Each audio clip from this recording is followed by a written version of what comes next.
Employers are ghosting job applicants at a 3-year high, and believe it or not, that's not actually the worst thing they're doing to job applicants. Nearly 1 in 10 Gen Zers reports zero face-to-face human contact on a typical day. And Harvard researchers just confirmed that when a major album drops, fatal car crashes spike 15%. While everyone else was busy arguing about politics, a bunch of other things happened. I'm Keith Conrad, and this is News Side Quest.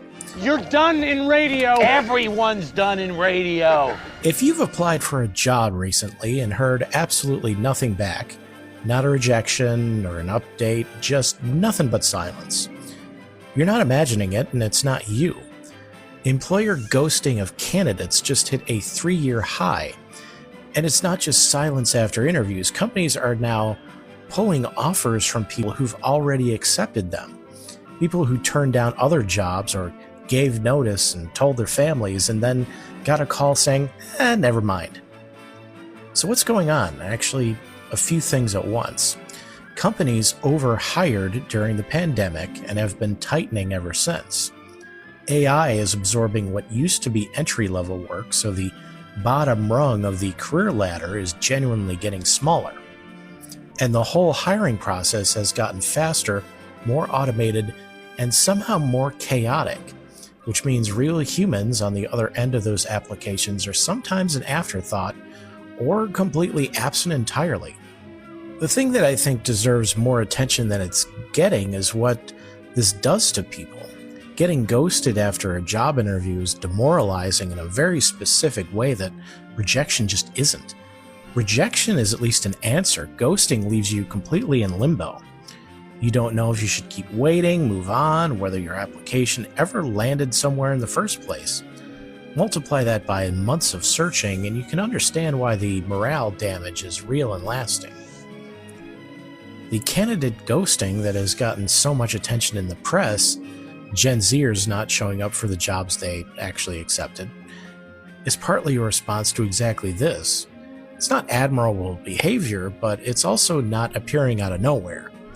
When institutions train people over years that their time and effort doesn't deserve a response, some of them eventually stop giving the courtesy they stopped receiving.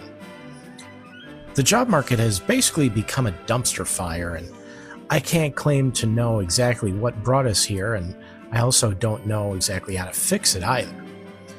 But what I do know is that treating applicants like people, like responding to them, being honest with them, and also not yanking offers after they've reorganized their lives around one, is a reasonable baseline that a lot of companies have decided they can just skip. Have you been ghosted by an employer or been on the other side of that equation, and what did it do to how you think about the whole hiring process? First, Mr. Samir, not gonna work here anymore anyway.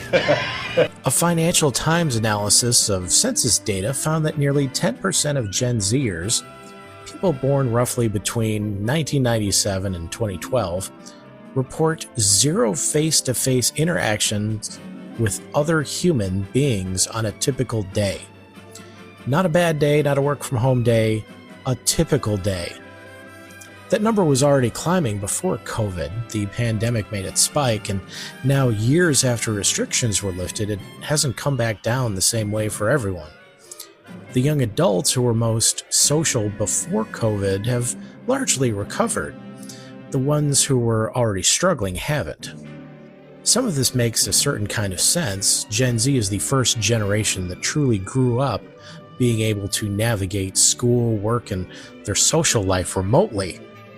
That option didn't exist for previous generations the way it does now, the same way that my generation grew up having access to emails and the internet. But it's possible to live this way, and it's good to live this way are very different things. Everything we've covered this year about loneliness, the health effects, the cognitive decline link, the economic cost, points in the same direction. Human beings are not built for this. What this really is, I think, is the downstream consequence of a lot of things colliding all at once.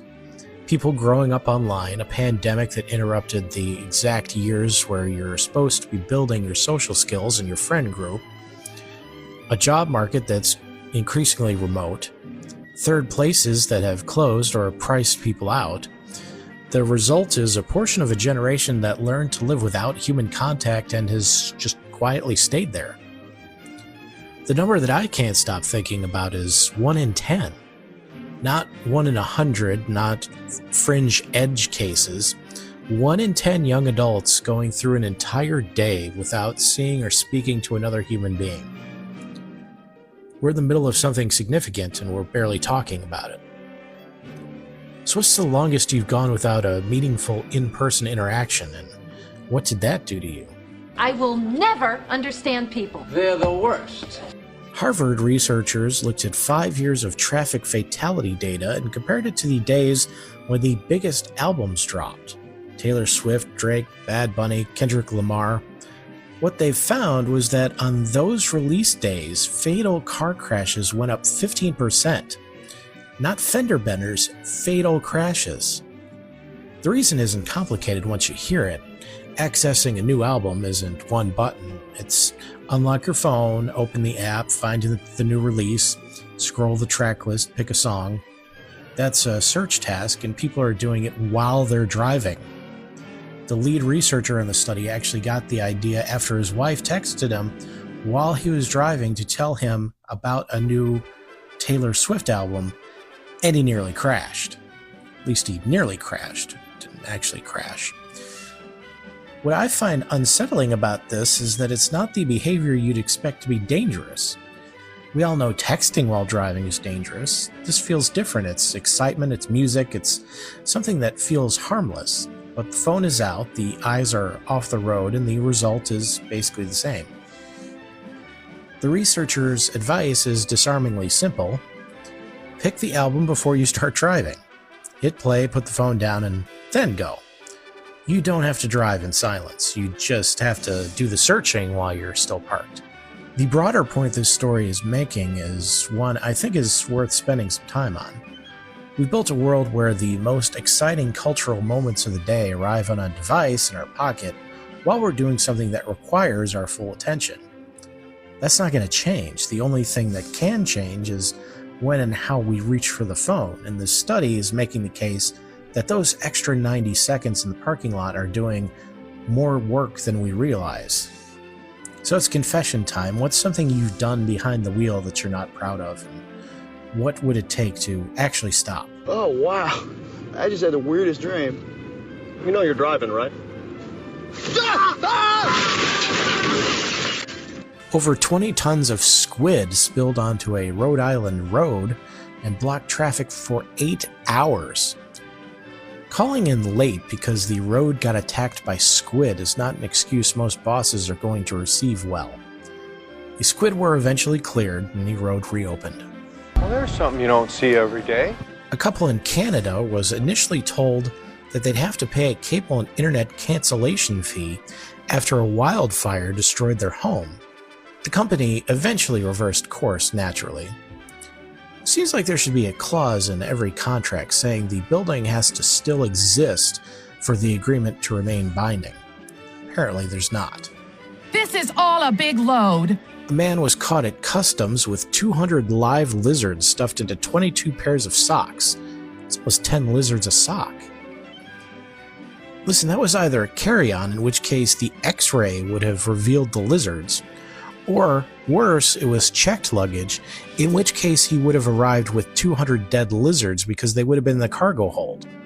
Neither option was well thought through. What kind of plane is it?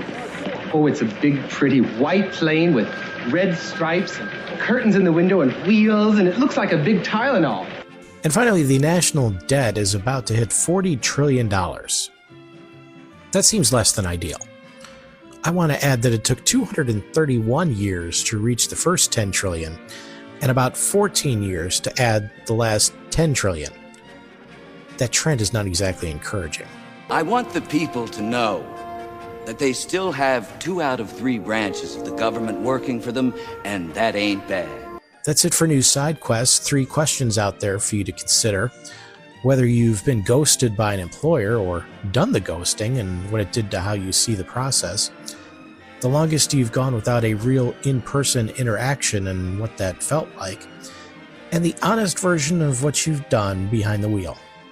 Email me at newsidequest@gmail.com or pay a visit to the Substack comments. See you tomorrow.